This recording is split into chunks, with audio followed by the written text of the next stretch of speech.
तो आज की क्लास में बात करेंगे इलेक्ट्रिक फील्ड के बारे में। Class 12th NCERT first part का फर्स्ट चैप्टर, उसमें एक टॉपिक है इलेक्ट्रिक फील्ड। अब एनसीईआरटी का ये जो टॉपिक है इसका एक एक लाइन मैंने इंक्लूड किया हुआ है। तो अगर आप एनसीईआरटी की लाइन बाय लाइन स्टडी चाहते हैं, आप नीट या फिर जेई की प्रिपरेशन कर रहे हैं, तो ये वीडियो आपके लिए है। इस वीडियो में मैंने मेनली कवर किया हुआ है पूरा पूरा कॉन्सेप्ट और जो भी इंपॉर्टेंट पॉइंट्स हैं इलेक्ट्रिक फील्ड से रिलेटेड। तो आइए शुरू करते हैं। देखिए, सपोज करिए कि एक चार्ज है, एक चार्ज कैपिटल क्यू है हमारे पास, ठीक है। इसको हमने ओरिजिन ओ पे रख दिया। इसी चार्ज से आर डिस्टेंस पर, इस चार्ज से आर डिस्टेंस पर एक पॉइंट है पी। इस पॉइंट पर मैंने एक दूसरा चार्ज क्यू प्लेस कर दिया, एक ऐसा चार्ज जो कि पॉजिटिव है, और इस वाले पॉइंट पी पर प्लेस कर दिया। पी पॉइंट आर डिस्टेंस पर है, ये गिवन है। मेरा क्वेश्चन ये है कि इस चार्ज के ऊपर अगर मैं आपसे फोर्स पूछूं कितना फोर्स लग रहा होगा, तो आप बड़ी इजीली बता सकते हो यूजिंग कूलम लॉ कि फोर्स होगा k Q Q by R square. Simple. सवाल ये है कि ये फोर्स किस डायरेक्शन में होगा। आप बता सकते हो कि अगर ये पॉजिटिव चार्ज है, कि पॉजिटिव चार्ज है, तो फोर्स की डायरेक्शन इधर होगी, ठीक है। मेरा सवाल ये है कि अगर मैं इस चार्ज को इस पॉइंट से रिमूव कर दूं, मैंने क्या किया, मैं अगर इस चार्ज को इस पॉइंट से रिमूव कर दूं, हटा दूं, तो बताओ इस पॉइंट पी पर कुछ बचेगा या नहीं बचेगा। आप सोच सकते हो कि सर कुछ भी नहीं बचेगा। देखो, अगर इस पॉइंट पर कुछ भी नहीं बचता, तो फिर चार्ज को वापस यहां रखने पर उसके ऊपर फोर्स क्यों लगता है। इट मीन्स कि यहां पर इस पॉइंट पी पर कुछ तो ऐसा है जिसकी वजह से अगर मैं क्यू चार्ज यहां इस वाले पॉइंट पे प्लेस करूं तो उसके ऊपर एक फोर्स लगता है। अब यहां पर ऐसा क्या है जिसकी वजह से फोर्स लगता है, इस इसके बारे में साइंटिस्ट ने एक कॉन्सेप्ट दिया। वो कॉन्सेप्ट है फील्ड का कॉन्सेप्ट। कॉन्सेप्ट क्या है? फील्ड। फील्ड का कॉन्सेप्ट ये कहता है कि जब भी आप किसी चार्ज को किसी जगह पे से प्लेस कर दोगे, तो इसके सराउंडिंग में चारों तरफ एक इफेक्ट जनरेट हो जाता है, एक इफेक्ट प्रोड्यूस हो जाता है। उसे हम फील्ड कहते हैं। ज्यादा अच्छे से मैं बोलूं तो उसे हम इलेक्ट्रिक फील्ड कहते हैं। क्या कहते हैं? Electric field. क्यों इलेक्ट्रिक फील्ड? क्योंकि ये इलेक्ट्रिक चार्ज की वजह से आया है। अच्छा, इलेक्ट्रिक फील्ड क्या यहीं पर होगा, यहां पे नहीं होगा क्या? वहां पर भी होगा यार। यहाँ पे पॉइंट लो, यहाँ पे पॉइंट लो, यहाँ पॉइंट, यहाँ यहाँ यहाँ यहाँ यहाँ, इस चार्ज के आसपास के रीजन में कहीं भी एक किसी भी पॉइंट पर जाओगे, इलेक्ट्रिक फील्ड होगा ही होगा। हाँ, मैग्नीट्यूड अलग अलग हो सकता है, बट होगा। फिर बात ये आती है कि उस इलेक्ट्रिक फील्ड की वैल्यू कितनी, उसका उसका वैल्यू कितना है, ये कैलकुलेट करो। तो डेफिनेशन ऐसे दिया जाता है कि इलेक्ट्रिक फील्ड होता है फोर्स ऑन अ यूनिट। ये डेफिनेशन है इलेक्ट्रिक फील्ड का। Force on a unit positive test charge. अब यहां पे दो बातें आई, एक तो पॉजिटिव, दूसरा है टेस्ट चार्ज। अब ये टेस्ट चार्ज है क्या चीज? देखो, एक्चुअली जिस चार्ज की वजह से फोर्स यहाँ पे इस पॉइंट पे इलेक्ट्रिक फील्ड हमें कैलकुलेट करना है, उसे हम कहते हैं सोर्स चार्ज। ये क्या है? ये है सोर्स चार्ज। ये क्या है? Source charge. और जिस चार्ज को लेकर, जिस चार्ज के हेल्प से इस पॉइंट पर इलेक्ट्रिक फील्ड कैलकुलेट किया जा रहा है, इसे हम कहते हैं टेस्ट चार्ज। तो ये क्या है? Test charge. तो बोला गया कि इस टेस्ट चार्ज के ऊपर जो फोर्स लग रहा है उसे ही इलेक्ट्रिक फील्ड कह देते हैं। देखो, तो बाय डेफिनेशन हम ऐसा लिख सकते हैं, force on a unit positive charge जो लिखा हुआ है ना लाइन, इसका मतलब है force divide by charge, test charge, ठीक है। अच्छा, अगर मैं इस वैल्यू को यहां पे उठा के रखूं, तो देखो ऐसा लिखा जा सकता है कि Q Q divide by R square, पूरे के डिवाइड बाई क्यू, ये वाला क्यू, यहां से क्यू से क्यू चला गया, तो ये क्या बचा, के क्यू बाई आर स्क्वायर। तो इलेक्ट्रिक फील्ड की वैल्यू अगर मैं मैग्नीट्यूड वाइज बात करूं तो के क्यू बाई आर स्क्वायर आने वाला है, लेकिन क्या इलेक्ट्रिक फील्ड स्केलर क्वांटिटी है या वेक्टर क्वांटिटी है? ध्यान से देखा जाए तो इलेक्ट्रिक फील्ड डिफाइन ही किया गया है फोर्स पर यूनिट चार्ज। क्योंकि फोर्स एक वेक्टर क्वांटिटी है, इसलिए इलेक्ट्रिक फील्ड भी एक वेक्टर क्वांटिटी होगा। तो हर एक वेक्टर क्वांटिटी का एक डायरेक्शन भी होता है, ये तो मैग्नीट्यूड है, इसका डायरेक्शन क्या होगा? डायरेक्शन को एक्चुअली डिनोट करने के लिए हम लोग यूज करते हैं आर कैप, इसे बोलते हैं यूनिट वेक्टर। यूनिट वेक्टर का मतलब होता है, आर कैप कैसे कैलकुलेट करेंगे? Vector R divide by R. अब वेक्टर आर क्या है? देखो सिंपल सी बात है कि अगर इस वाले पॉइंट पे आपको इलेक्ट्रिक फील्ड कैलकुलेट करना है तो इस चार्ज से यहां तक एक वेक्टर बनाओ जिसको आप वेक्टर आर बोलोगे। अब उसी वेक्टर आर को अगर मैं मैग्नीट्यूड ऑफ आर से डिवाइड कर दूं तो मुझे यूनिट वेक्टर पता चल जाएगा जिसको मुझे यहाँ पे प्लेस करना होता है। तो यहां से एक बात तो ये समझा हमने कि इलेक्ट्रिक फील्ड अगर मैं मैग्नीट्यूड वाइज बात करूं तो वो होता है k Q by R square, simple. ठीक है। क्या इलेक्ट्रिक फील्ड टेस्ट चार्ज पे डिपेंड करता है क्या? नहीं, टेस्ट चार्ज पे डिपेंड नहीं करता। देखो के क्यू, यहाँ पे सिर्फ सोर्स चार्ज आया, ध्यान रहे, के क्यू बाई आर स्क्वायर। अब ये के क्या चीज है?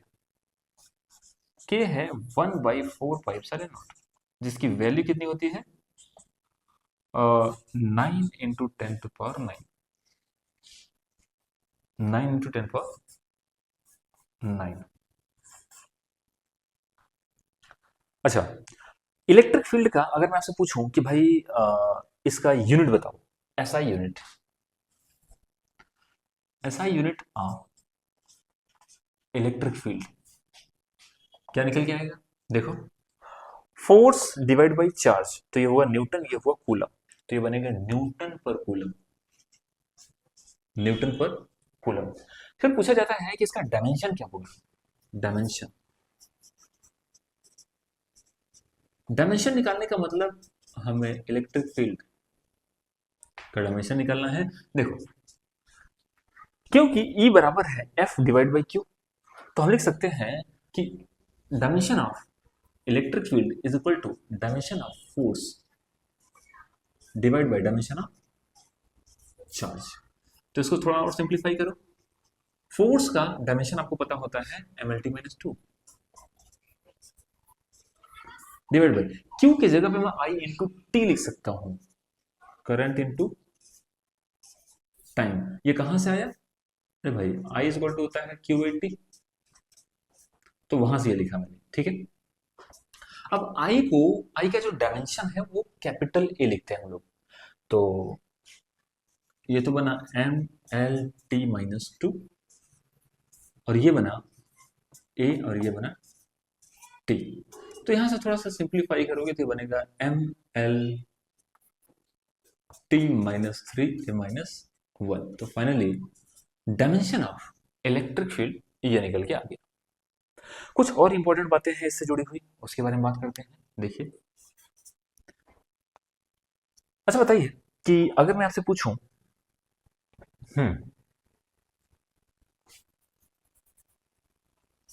कई बार इलेक्ट्रिक फील्ड को अगर आप किसी स्टैंडर्ड बुक में देखेंगे तो इस तरीके से लिखा होता है कि electric field is equal to limit Q tending to 0 F divide by Q। अब इसका मीनिंग क्या है इसके बारे में बात करते हैं। देखो, इसको पढ़ते कैसे हैं? इलेक्ट्रिक फील्ड डिफाइन होता है in the limit when charge tend to 0, when test charge tend to 0 मतलब अप्रोचिंग 0, उस कंडीशन में फोर्स पर यूनिट चार्ज को हम क्या बोलते हैं? Electric field. फिर से बोल रहा हूं, अगर मैं इसको ढक लूं तो इसमें कोई समस्या नहीं है कि E बराबर F/Q होता है, यहाँ पे देख सकते हो। फिर ये जो आया, ये क्यों आया? ये इसलिए आया सो दैट कि ये बताना चाहता है कि आपको चार्ज की वैल्यू लगभग जीरो लेके चलनी है, मतलब charge must be very small. ठीक है, तो इस वाले स्टेटमेंट का मतलब ही यही है, कंक्लूजन यही है कि जो टेस्ट चार्ज है, test charge Q must be very small. अब वेरी स्मॉल क्यों होना चाहिए बताता हूं। दूसरी बात ये मस्ट बी पॉजिटिव। ये कन्वेंशन है कि पॉजिटिव होना चाहिए, पर ये बहुत छोटा होना चाहिए। ये क्यों? देखो, सपोज करो कि एक चार्ज है, इस चार्ज की वजह से आर डिस्टेंस पे आप इलेक्ट्रिक फील्ड की वैल्यू कैलकुलेट करना चाहते हो। अब बोलोगे सर इस वाले पॉइंट पर इलेक्ट्रिक फील्ड अगर ये चार्ज क्यों है और ये डिस्टेंस आर है, तो ई की वैल्यू होगी के की बाई आर स्क्वायर। बिल्कुल सही बात है, मैग्नीट्यूड वाइज इतना आनी चाहिए। लेकिन अगर इस वाले पॉइंट पे जिस चार्ज को लाके आप इसका वैल्यू कैलकुलेट कर रहे हो, अगर इस चार्ज की वैल्यू बहुत बड़ी हुई, आपने यहाँ पे चार्ज रखा ना, अगर इस चार्ज की वैल्यू बहुत ज्यादा हुई तो इस चार्ज को का जो डिस्ट्रीब्यूशन है वो बदल सकता है। आगे चल के आप अपन देखेंगे कि भाई पॉइंट चार्ज हो हर बार, ऐसा जरूरी तो नहीं है। आगे चल के हो सकता है एक लाइन चार्ज हो, एक स्फेरिकल चार्ज डिस्ट्रीब्यूशन हो। अब उस केस में अगर आपसे इस चार्ज डिस्ट्रीब्यूशन की वजह से आप इलेक्ट्रिक फील्ड पूछा जाता और आप टेस्ट चार्ज की कोई बड़ा सा टेस्ट चार्ज लेकर चले आते, तो पता चला इस चार्ज के लाने की वजह से इसका डिस्ट्रीब्यूशन चेंज हो जाता। और अगर इसका डिस्ट्रीब्यूशन चेंज हो जाएगा तो इस वाले पॉइंट पर इलेक्ट्रिक फील्ड की वैल्यू डिफर कर जाएगी। यही रीजन है कि टेस्ट चार्ज बहुत छोटा होना चाहिए। ठीक है, और पॉजिटिव क्यों होना चाहिए, ये कन्वेंशन है। कुछ और इंपॉर्टेंट बातें हैं इसके बारे में, वो भी लिखते हैं। इधर का आपने लिख लिया होगा, मिटा देते हैं। खैर मिटा ही दिया मैंने इन गमों को। हाँ, कुछ और बातें लिखनी है हमें, जैसे अच्छा बताओ, अगर मैं पॉजिटिव चार्ज लूं और इसकी वजह से पता करना चाहता हूं कि किसी इस वाले पॉइंट पर इलेक्ट्रिक फील्ड की डायरेक्शन किधर है, इस पॉइंट पर इलेक्ट्रिक फील्ड किधर है, तो देखो इस वाले पॉइंट पर मैं एक रखूंगा टेस्ट चार्ज, पॉजिटिव है टेस्ट चार्ज, और ये भी पॉजिटिव है, तो क्या मैं कह सकता हूं कि फोर्स की डायरेक्शन इधर आएगी? बिल्कुल सही बात है। अच्छा, अगर इसी चार्ज से मैं आर डिस्टेंस पर यहां आकर यहां का एक पॉइंट चार्ज लिया, टेस्ट चार्ज मैंने यहां पे रखा, इसके ऊपर फोर्स किधर लगेगा? ऑब्वियसली इस डायरेक्शन में। कूलम्स लॉ से हमें पता है। अगर मैं आपसे कहीं इस वाले पॉइंट पे पूछता तो आप बोलते सर फोर्स इस डायरेक्शन में लगेगी। अगर मैं कहीं इस वाले पॉइंट पे पूछा होता तो आप बोलते सर फोर्स इस डायरेक्शन में लगेगी। आप देख सकते हैं कि जो इलेक्ट्रिक फील्ड की डायरेक्शन है ड्यू टू पॉजिटिव चार्ज, ये रेडियली आउटवर्ड है। कैसे पता? भाई अगर मैं ऐसे लाइन ड्रॉ करूं, ऐसे लाइन ड्रॉ करूं, ऐसे ऐसे, तो मैं बोल सकता हूं कि इलेक्ट्रिक फील्ड रेडियली आउटवर्ड है। ये बात कैसे पता चली? रखो यहाँ पे टेस्ट चार्ज, फोर्स इधर लगेगा ना, इसका मतलब इसी डायरेक्शन में ही इलेक्ट्रिक फील्ड अवेलेबल है। अगर टेस्ट चार्ज यहाँ पे रखते तो फोर्स इधर आता, इसका मतलब इलेक्ट्रिक फील्ड इस डायरेक्शन में है। तो ये डायग्राम आपके बुक में बनाया हुआ है। वहीं पर सोचो कि अगर ये माइनस का चार्ज होता और मैं आपसे पूछता कि इस वाले पॉइंट पर इलेक्ट्रिक फील्ड किस डायरेक्शन में होगी, इधर या इधर, तो आप क्या करते? आप बोलते सर एक पॉजिटिव टेस्ट चार्ज रखते हैं। अब देखो ये है नेगेटिव चार्ज, ये है पॉजिटिव चार्ज, इसके ऊपर फोर्स इधर लगेगा। ठीक है, वहीं अगर मैंने पूछा होता कि यहाँ पर एक टेस्ट चार्ज रखो और अब बताओ कि उसके ऊपर फोर्स किधर लगेगा, तो आप बोलते सर इधर लगेगा। सिमिलरली इधर इधर इधर इधर इधर इधर, आप चार्ज जहां भी रखते आपको ऐसा मिलता कि फोर्स इस डायरेक्शन में लगता। इसका मतलब ये हुआ कि नेगेटिव चार्ज की वजह से जो इलेक्ट्रिक फील्ड्स हैं वो रेडियली इनवर्ड है, यहां इलेक्ट्रिक फील्ड रेडियली आउटवर्ड है।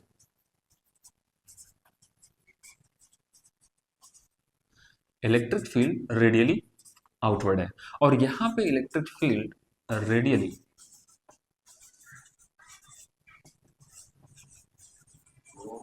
इनवर्ड।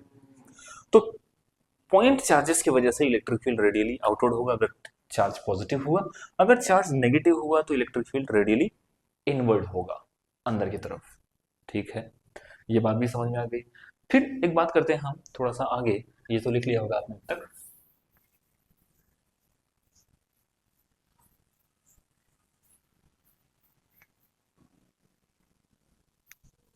अगर बताओ कि अगर मैं आपसे पूछूं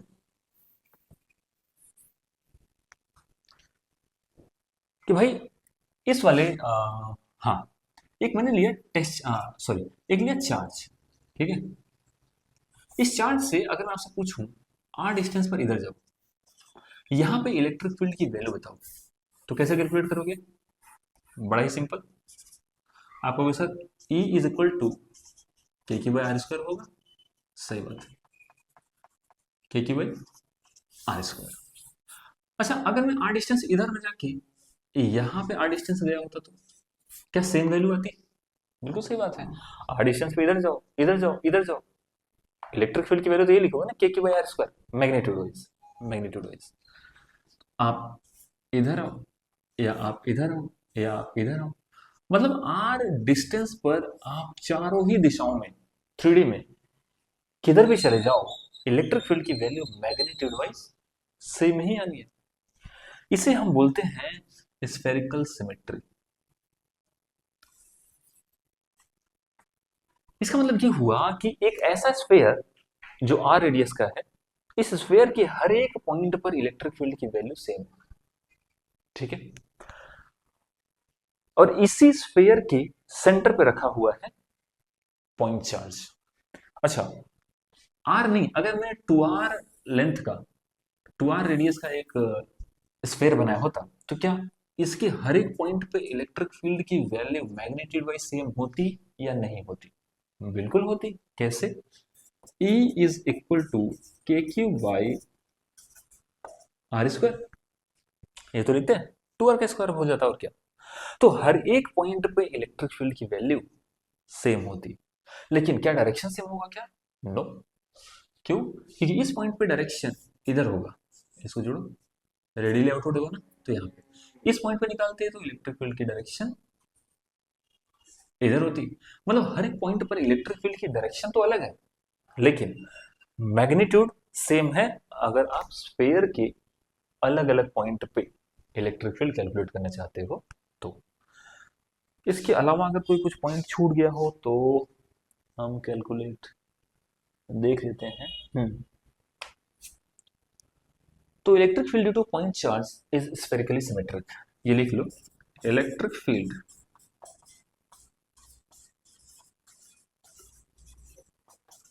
due to a point charge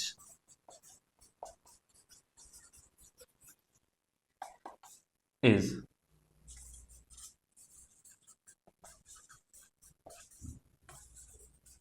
spherically symmetric. ये कई बार डायरेक्ट पूछा जाता है एग्जाम्स में कि पॉइंट चार्ज की वजह से इलेक्ट्रिक फील्ड स्फेरिकली सिमेट्रिक होता है, तो इसे हम याद रखेंगे। बाकी हम प्रैक्टिस वगैरह के लिए अगले वाले लेक्चर में प्रैक्टिस के लिए क्वेश्चन वगैरह देख लेंगे।